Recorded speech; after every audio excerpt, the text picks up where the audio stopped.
Hola, muy buena tarde. Mi nombre es Joel Alejandro de la Cruz Cortés y hoy vengo a presentarles el efecto de la ruptura de Macondo en el análisis de riesgos y gestión de riesgos. Macondo 1 es un prospecto de campo petrolero ubicado en Mississippi Canyon Block 252 en el Golfo de México, aproximadamente a 68 kilómetros de las costas más cercanas de Luisiana. El prospecto pudo haber tenido 50 millones de barriles de reservas producibles de petróleo. El 7 de octubre del 2009, las plataformas semisumergible Transocean Marianas comenzó a perforar, pero las operaciones se detuvieron el 29 de noviembre del 2009 a 4.023 pies por debajo del fondo del mar, cuando la plataforma resultó dañada por el huracán Ida. La plataforma Transocean Deepwater Horizon reanudó las operaciones de perforación en febrero del 2010. El 20 de abril del 2010, la falla en la integridad del pozo, seguida por la afluencia no detectada y la ignición de hidrocarburos, provocó una explosión catastrófica en la plataforma de perforación petrolera en alta mar Deepwater Horizon.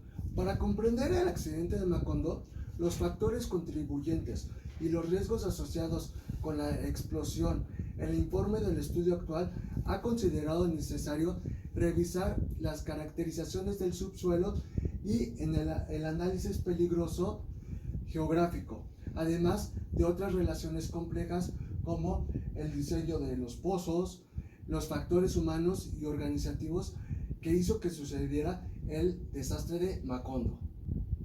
El accidente ocurrió el 20 de abril de 2010 debido a la pérdida de control de pozo, ya que todas las barreras del sistema no lograron contener el golpe de hidrocarburos. Pero se preguntarán, ¿qué es una barrera? Una barrera se define como una medida que reduce la probabilidad de darse cuenta del potencial de daño de un peligro y reduce sus consecuencias. La entrada no detectada de hidrocarburos de alta presión y alta temperatura desde el pozo de exploración Macondo hacia la plataforma y su posterior encendido provocó una explosión catastrófica. El accidente mató a 11 e hirió gravemente a 17 trabajadores de la cuadrilla.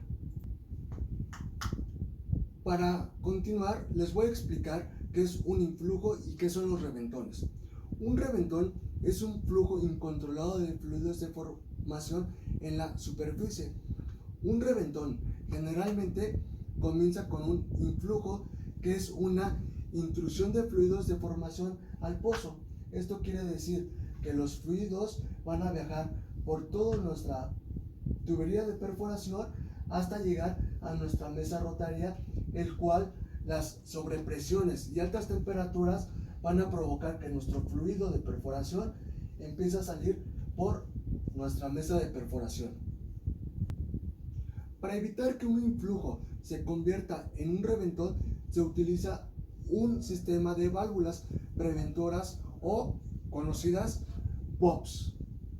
Los preventores tienen dos funciones principales: sellar el pozo cuando ocurre un influjo, y dos, mantener suficiente contrapresión en el pozo para evitar que se siga introduciendo fluido de formación mientras se realizan las medidas para devolver al pozo a una condición balanceada. Para controlar los influjos de fluidos de formación, si el influjo de fluido de formación es pequeño, se puede manejar desviando los fluidos de perforación por el equipo de acondicionamiento para ayudar a sacar los gases atrapados más rápidamente. Si el influjo de fluido de formación es severo, se emplean los preventores. A esta acción se le conoce como cerrar el pozo. El múltiple de estrangulación se utiliza para regular la contrapresión impuesta sobre el anular, limitando la salida de fluido del pozo, además de prevenir que se presente otro influjo en el fondo. Una vez que el influjo ha sido detenido, se bombea fluido de perforación, previniendo la entrada de otro influjo y devolviendo el control al pozo. Prevención y control de reventones. La mayor manera de prevenir la ocurrencia de un reventón se utiliza un fluido de perforación con peso y densidad adecuados para que ejerza suficiente presión hidrostática contra las paredes del pozo. Esto proviene la entrada de fluidos de formación a el pozo o a nuestra mesa de rotación. Un influjo es cuando entra al pozo gran cantidad de fluido de formación bajo alta presión y comienza a ascender hacia la superficie. Se le llama influjo. Existen varias señales superficiales que indican cuando ocurre un influjo dentro del pozo. Cambio inesperado de las tasas de penetración y disminución de la presión de circulación. El indicador de flujo muestra un incremento inesperado. El indicador de volumen de presas aumenta también rápidamente. Estos tres puntos señalados o mencionados arriba son indicadores que ha ocurrido un influjo. Si se deja sin controlar, puede convertirse en un reventón. La entrada no detectada de hidrocarburos de alta presión y alta temperatura desde el pozo de exploración Macondo hacia la plataforma y su posterior encendido provocó una fuerte explosión en la que el accidente mató a 11 e hirió gravemente a 17 trabajadores de la cuadrilla de perforación. Un severo incendio alimentado por los hidrocarburos del pozo se prolongó durante 36 horas y provocó el hundimiento del Modum. Durante casi 3 meses siguió un derrame de petróleo en alta mar que causó un enorme daño ambiental en el Golfo de México. Amplias investigaciones, estudios e investigaciones siguieron a este accidente en respuesta a la directiva del presidente de los Estados Unidos. El informe Salazar del 27 de mayo de 2010 transmitió una revisión exhaustiva del evento Macondo e informes sobre las precauciones y tecnologías que deberían ser necesarias para mejorar la seguridad de las operaciones de exploración y producción de petróleo y gas en la plataforma continental exterior. El informe Salazar subraya que las actividades de perforación en el entorno de aguas profundas crean mayores riesgos y desafíos, y existe la necesidad de reevaluar si las mejores prácticas para operaciones de perforaciones seguras desarrolladas a lo largo de los años deben reforzarse para tener en cuenta los desafíos únicos de la perforación en aguas profundas. El informe de Salazar destaca acciones inmediatas a corto plazo para mejorar la seguridad de las futuras actividades de perforación de OCS.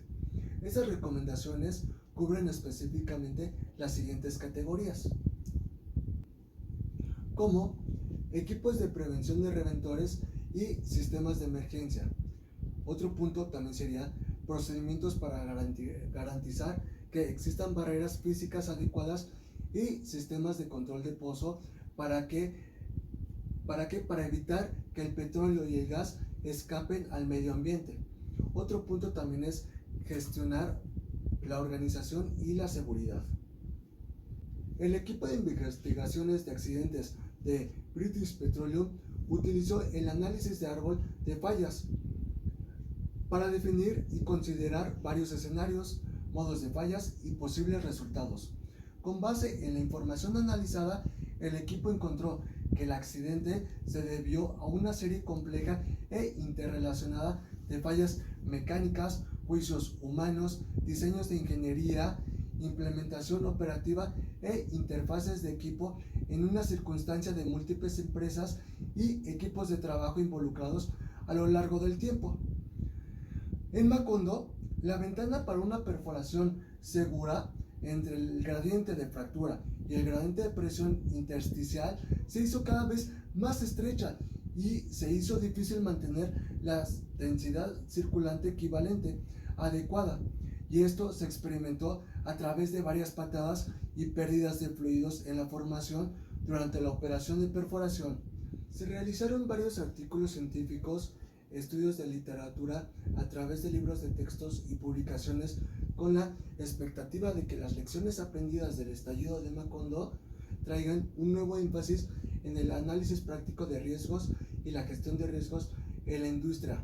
Algunos se centraron en el análisis de riesgos cualitativos, mientras que otros utilizaron el análisis de riesgos cuantitativos. El análisis de riesgo cualitativo utiliza el conocimiento del riesgo de los expertos a través de la lluvia de ideas y la discusión grupal para presentar una imagen simplificada del riesgo en categorías descriptivas o escalas gruesas. A través del análisis cuantitativo de riesgos y el uso de herramientas como el diagrama de bloques de confiabilidad, encontraron 5 componentes críticos en un BOP que brindan el valor más alto del rendimiento de seguridad.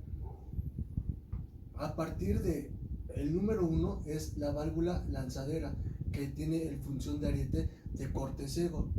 El número 2 es el ariete de corte ciego, pistón de ariete. Número 3, brida o pila BOP. Número 4, junta de pila BOP. Y 5, preventor anular, carcasa de caucho, respectivamente. El análisis de riesgo cuantitativo, también conocido como evaluación de riesgos probabilística, evaluación de probabilidad de seguridad probabilística, evaluación de seguridad de concepto y análisis de riesgo total, utiliza el conocimiento del riesgo o de los riesgos basado en modelos como el análisis de árbol de eventos, el análisis de árbol de fallas y otras herramientas para representar la imagen del riesgo. Estudio de análisis de riesgos cuantitativos mostró que un modelo de árbol de eventos lógico basado en el árbol de fallas y los diagramas de causa y consecuencia pueden provocar un procedimiento de modelado adecuado a nivel general en el modelo de explosión. Los árboles de fallas generalmente brindan una imagen estática del sujeto para el análisis, mientras que los CCD permiten un modelo adecuado de las condiciones dinámicas. Estas herramientas de modelo contribuyen a visualizar las secuencias de causa y evento que conducen a la patada y explosión, y por lo tanto constituyen un medio adecuado para comunicar los aspectos de riesgos relacionados con la patada y explosión al personal de perforación y seguridad. En días muy recientes, el negocio mundial del petróleo se enfoca en la prospección y exploración de nuevos recursos de petróleo y gas ubicados en entornos complejos como aguas profundas, arenas bituminosas, juegos de Equisto y el Ártico. Para el caso de Deepwater, se identificó como gran cuenca de Deepwater en el mundo. Hay 4 cuencas: USA con 1.5 millones, Brasil 1.7 millones, Angola 1.4 millones y Nigeria 1.2 millones. Dichos yacimientos son más complejos, más intensivos en tecnología y constituyen un desafío para las prácticas actuales de gestión y riesgo. La experiencia con el derrame de petróleo de British Petroleum Macondo ilustra una tarea notable para contener una explosión de Deepwater. De acuerdo a el Golfo de México, se caracteriza principalmente por tasas extremadamente altas de sedimentos y enterramiento, con reservorios predominantes muy jóvenes del terciario del Neógeno, con la excepción de unos pocos aislados que no se vieron afectados por eventos de levantamiento y erosión, como ciertos reservorios en el cinturón plegado del Perdido. En el Golfo de México y el área de prospección Macondo, la zona dorada a lo largo de la cuenca está controlada principalmente por gradientes geotérmicos y el enterramiento sedimentario del sistema del río Mississippi. La zona dorada es un concepto utilizado por Buller et al. 2005, Nadu 2011, para caracterizar las probabilidades de ubicación de las zonas de hidrocarburos en función del gradiente geotérmico.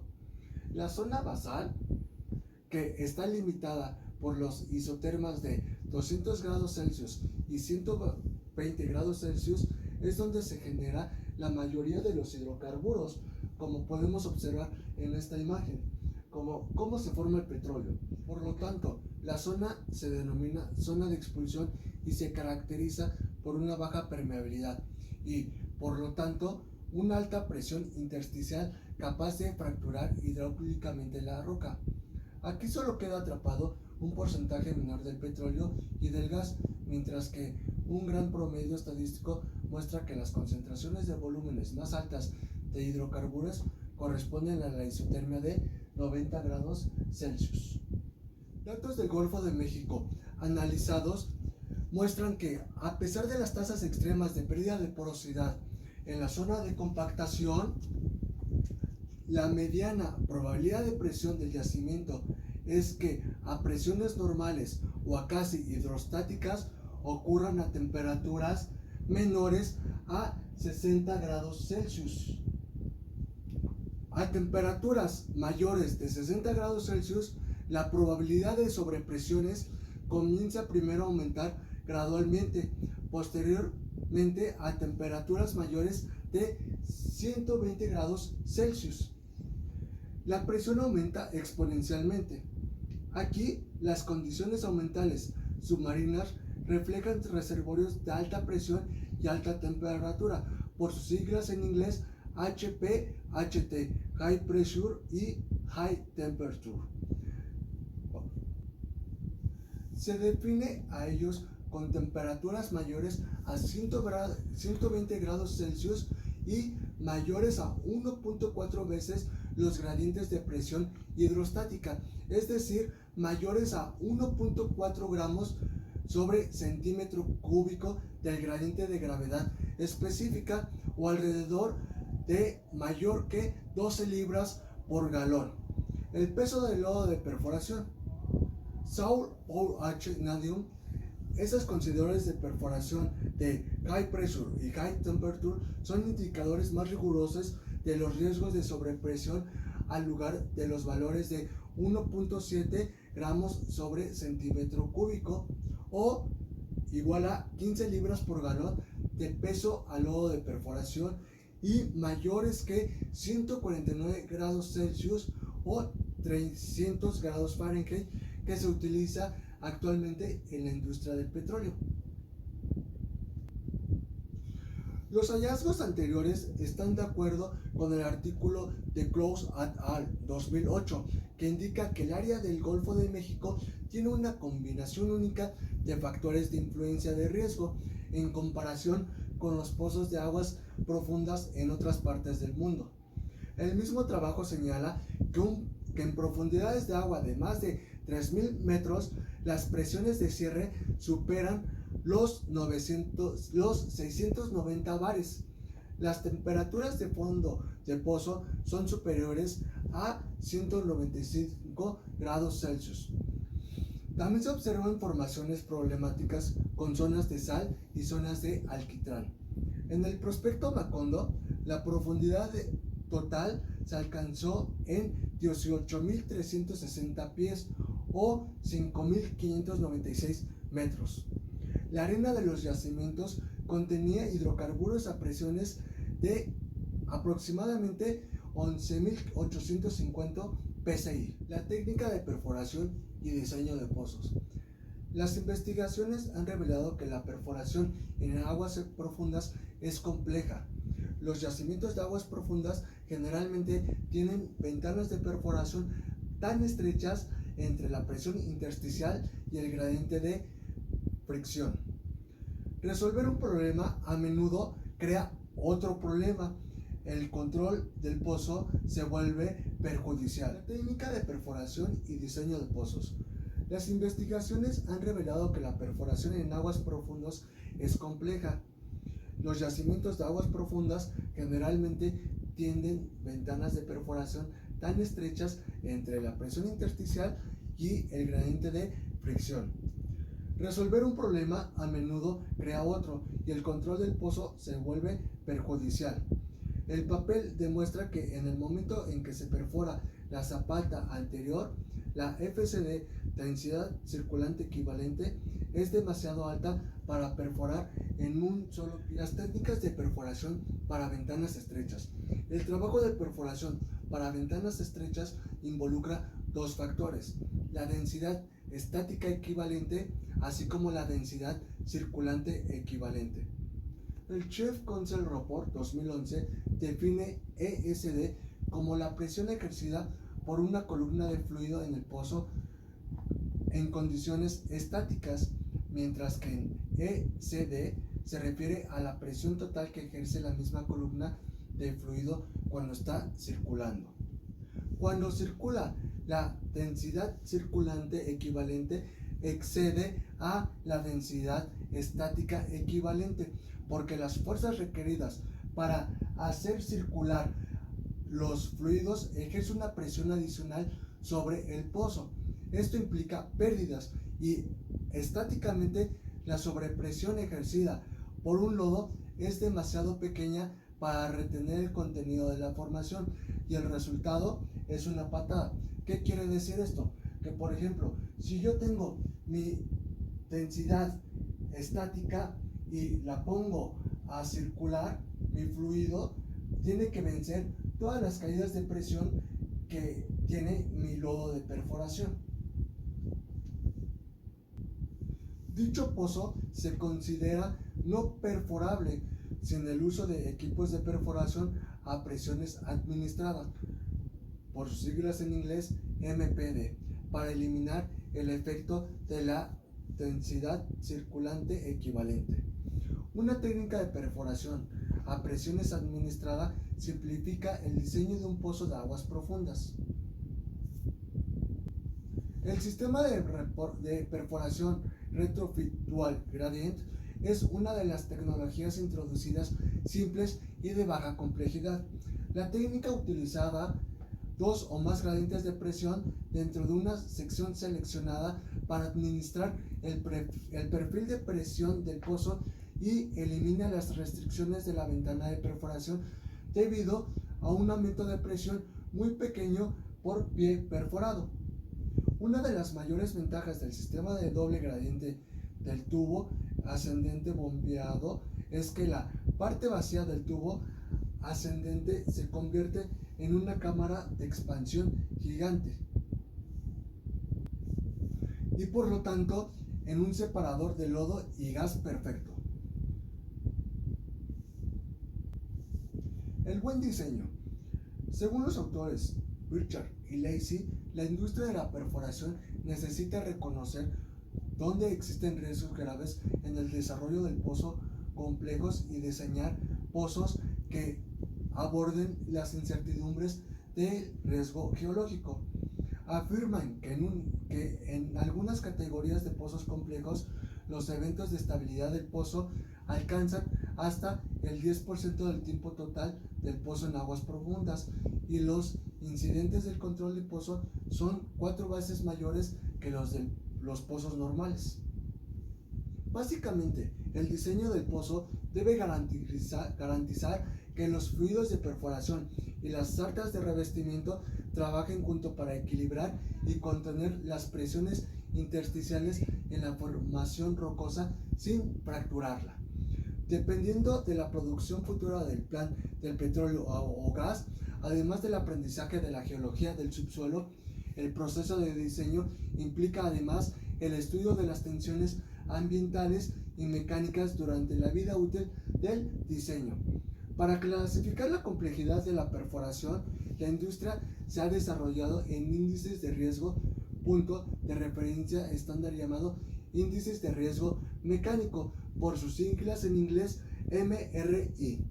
El MRI, también llamado índice de riesgo mecánico de Dodson, divide los pozos en 5 niveles de complejidad, y la categorización posterior se basa en la dificultad de perforar. Por ejemplo, la profundidad del agua, la profundidad total del pozo, la cantidad exacta de revestimiento y la penetración de sal. Para el diseño de pozos de aguas profundos se presenta especial atención a la acumulación de presión anular, APB. Esto ocurre cuando los hidrocarburos de alta presión ascienden por el espacio anular y calientan el pozo. En algunos casos, la presión puede llegar a ser lo suficientemente alta como para colapsar las sartas de revestimiento. Existe una serie de características de diseño para garantizar las presiones anulares o mitigar los riesgos de colapso de la carcasa. Estos incluyen discos de ruptura, fluidos comprimibles en el espacio anular y tuberías de producción aisladas. En el plan original para el pozo de Macondo, British Petroleum especificó el uso de una tubería de revestimiento de sarta larga. Después de experimentar problemas de pérdida de circulación entre la sección de 17.168 pies y 18.360 pies, British Petroleum consideró usar un revestidor para minimizar las presiones de fondo de pozo ejercidas durante la instalación y la cementación. Los datos de la industria en el área del bloque 252 del cañón de Mississippi indican que aproximadamente el 57% de los pozos utilizaron sartas largas, mientras que aproximadamente el 36% utilizó revestimientos con amarras. Durante el abandono temporal, la parte superior de la sarta larga se sellaría el colgador del revestimiento en la boca del pozo para la producción posterior, mientras que el revestimiento se sellaría en el colgador del revestimiento de fondo de pozo con la instalación de un amarre en una fecha posterior antes del inicio de la producción. El artículo de Ziegler señala que la perforación de un pozo superior sin tubería ascendente para controlar el agua y el gas poco profundos, es decir, tener todo para matar al pozo real, puede considerarse como una importante mejora para la seguridad. Sin embargo, para lograr un tamaño económico mínimo para una sarta de producción o permitir el uso de las herramientas modernas de adquisición de registros, pruebas en el caso de pozos exploratorios, evaluación, se utilizan revestimientos múltiples, grandes y pesados.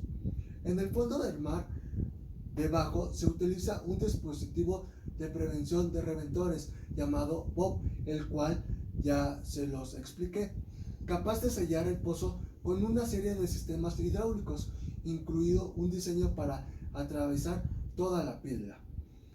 El pozo Macondo utilizó un BOP clasificado para operar en una presión máxima de 15.000 psi y en profundidades de agua superior a los 9.000 pies. En el caso de las barreras operativas, factores humanos y organizacionales, muchos casos de incidentes se producen porque se ignoran los antecedentes anteriores y la organización no identificó las causas raíz ni implementó la barrera operativa. El Macondo ocurrió en un momento de 38 días de retraso y con un estimado de 58 millones por encima del presupuesto, que ha costado que las decisiones ha sido una gran medida de los factores que contribuyeron a los accidentes y por lo tanto al fracaso de la gestión.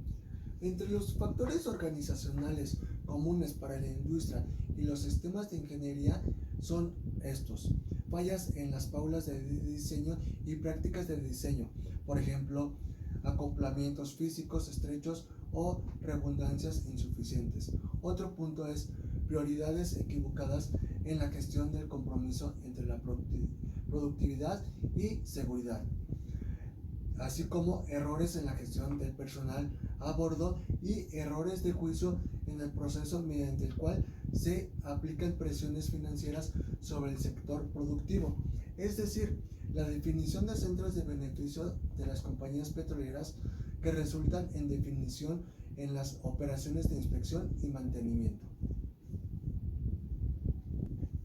Los métodos de riesgos y herramientas para analizar el peligro durante las perforaciones describen varios incisos. El inciso A, descripción general del análisis de riesgo. Según T. Ivan 2011, la definición de riesgos ha cambiado a lo largo de la historia. Básicamente, el análisis de riesgos tiene dos objetivos: estimar con precisión el riesgo, es decir, la probabilidad, un concepto que ha sido iniciado por Kaplan. Y dos, para describir las incertidumbres sobre el mundo. Señala que las probabilidades deben restringirse solo a una herramienta que describa y mida incertidumbres en lugar de la definición de riesgos.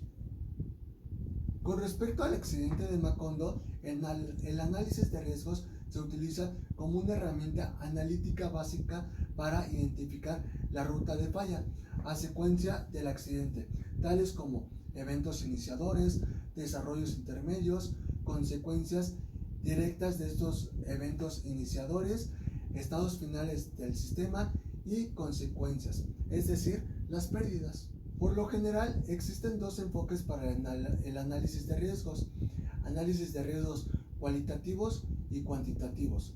El análisis de riesgos cualitativos utilizan el conocimiento del riesgo de los expertos a través de lluvias de ideas y discusiones grupales para presentar una imagen de riesgo simplificada en categorías descriptivas o escala gruesa, es decir, alto, medio, bajo, etc. Mientras que el análisis de riesgo cuantitativo utiliza el conocimiento del riesgo basado en modelos como el análisis de árboles de eventos, el análisis de árboles de fallas y otras herramientas para representar la imagen del riesgo. Por otro lado, el inciso B, la gestión de riesgos, utiliza múltiples enfoques y estrategias con el objetivo de minimizar tanto las probabilidades como las consecuencias de la falla. La prevención, la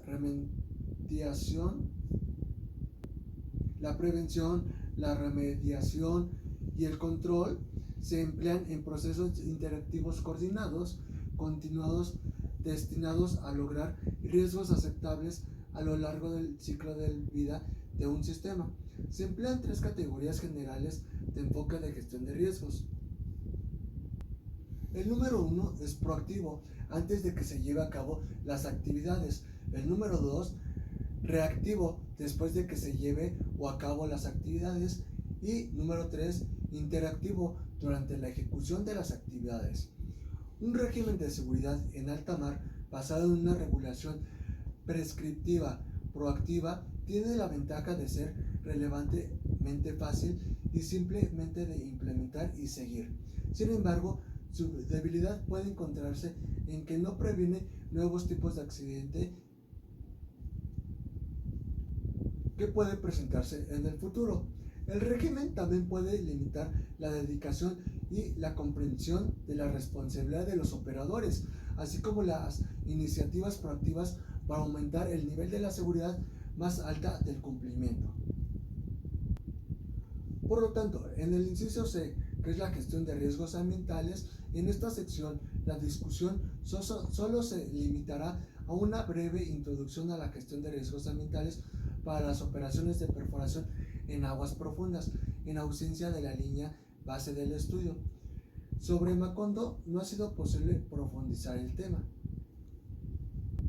Después del accidente de Macondo, inmensas cantidades de fluidos y gases tóxicos del yacimiento del Pozo de Macondo pudieron escapar a aguas abiertas del Golfo de México. Algunos de estos fluidos y gases alcanzaron la superficie. Como medidas de mitigación, se introdujo una gran cantidad de dispersantes en la corriente de flujo del pozo cerca del lecho marino, lo que impidió que una gran cantidad de petróleo de otro modo flotaría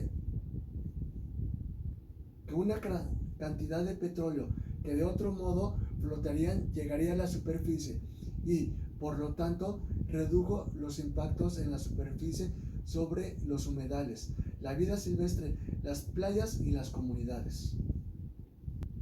En el inciso D tenemos el análisis de riesgo y gestión de riesgos durante las operaciones de perforación. La operación de perforación en aguas profundas ha revelado ser de gran incertidumbre debido a las caídas de presión del pozo por debajo de las presiones intersticiales de la formación que pueden ocurrir durante la perforación. En el libro citado Conceptos erróneos del riesgo en la tesis, el terge-even, una presión de pozo demasiado alta puede resultar una baja velocidad de perforación, problemas de adherencia diferencial y, en el peor de los casos, fractura de la formación. En la vía del accidente de Macondo, tradicionalmente, para garantizar la integridad del pozo, necesitamos al menos dos barreras. La barrera primaria son sobre el lodo, el cemento, el tubo ascendente de perforación, la tubería de revestimiento, etc.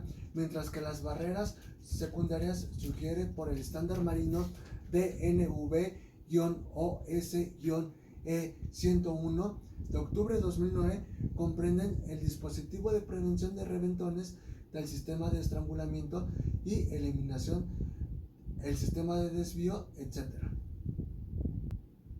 Para el prospecto de Macondo, las barreras primarias eran para evitar que los hidrocarburos indeseablemente fluyeran hacia el pozo, mientras que las barreras secundarias controlaban la entrada de hidrocarburos si las barreras primarias no tenían éxito. Ninguna de estas barreras funcionó para evitar el accidente de Macondo y el equipo de investigación identificó una interacción compleja de fallas mecánicos, juicios humanos, diseños de ingeniería, implementación operativa e interfaces de equipo que iniciaron y escalaron el accidente. El análisis de falla de barrera para el accidente de Macondo es el siguiente, que consta de la carcasa final. El diseño del pozo Macondo constaba de 8 revestimientos. Los ingenieros de BP decidieron conservar el diseño original de una tubería de revestimiento de producción de sarta larga, una sola longitud de 9/7 de pulgada por 7 pulgadas, revestimientos que se extiende desde el cabezal del pozo submarino hasta 13.237 pies por debajo del lecho marino. La decisión de BP de ejecutar una sarta larga en lugar de un revestimiento y amarre redujo el número de barreras para el flujo anular en solo 2. El conjunto de cementos y sello. BP utilizó el sistema de cabezal de pozo submarino SS-15 Big Bore TM de WIP 18 3/4 de pulgada a 15.000 psi. Los cabezales de pozo submarino utilizaban un sistema de suspensión de la carcasa para suspender la carcasa en la carcasa de presión ubicada en el fondo del mar. Un conjunto de sello o empaque ubicado entre el colgador y la carcasa de alta presión está diseñado para evitar que los hidrocarburos entren en el pozo. Cualquier instalación incorrecta de la tubería de revestimiento o la ruptura de la barra de cemento anular podrían haber permitido que los hidrocarburos ingresaran a la tubería de revestimiento. Luego del accidente de Macondo, API creó 4 fuerzas de trabajo conjuntas de la industria en las áreas de prevención, intervención y de respuesta de derrames. El trabajo realizado resultó en un gran esfuerzo por revisar los estándares claves existentes y varios estándares API nuevos. Por lo general, los estándares API se clasifican en los estándares APIs se revisan o retiran cada 5 años. Muchos miembros de la OGP, principalmente de los Estados Unidos, han contribuido activamente a la revisión y al desarrollo de los estándares API. En la siguiente sección se analiza las APIs seleccionadas. Inciso A. La norma API 53 residencia. La norma API 53 hizo una presentación pública sobre los nuevos desarrollos relacionados con API 56. Después del accidente de Macondo, API 53 se transformó en un estándar. El estándar API 53 es un documento de la industria para las operaciones y mantenimientos de equipos de POP de perforación. La primera contenía 21 secciones. Como otros documentos estaban en conflicto directo con él, a través de una especie de API 53 de corte limpio, se redujo a 7 secciones. Las primeras 5 secciones comunes del BOP de superficie y submarino. La sección 6 se asigna al BOP de superficie y los sistemas de control y cómo se opera y mantiene, mientras que la sección 7 es más profunda con el lado submarino. En el nuevo estándar se incorporan algunos de los efectos de presiones negativas en los BOP posteriores y se identificó el mantenimiento basado en condiciones como una alternativa al mantenimiento basado en programación. Se pone mayor énfasis en la ruta de comunicación para el fabricante y el propietario del equipo. Hay algunos puntos descriptivos en el documento, específicamente la prueba de reducción que se refiere a la especificación 16D, y esto para el diseño, fabricación y penetrar a través de la estructura de la línea, mientras que las mangueras para sistemas de control de 16-C deben cumplir con los requisitos de pruebas contra incendios.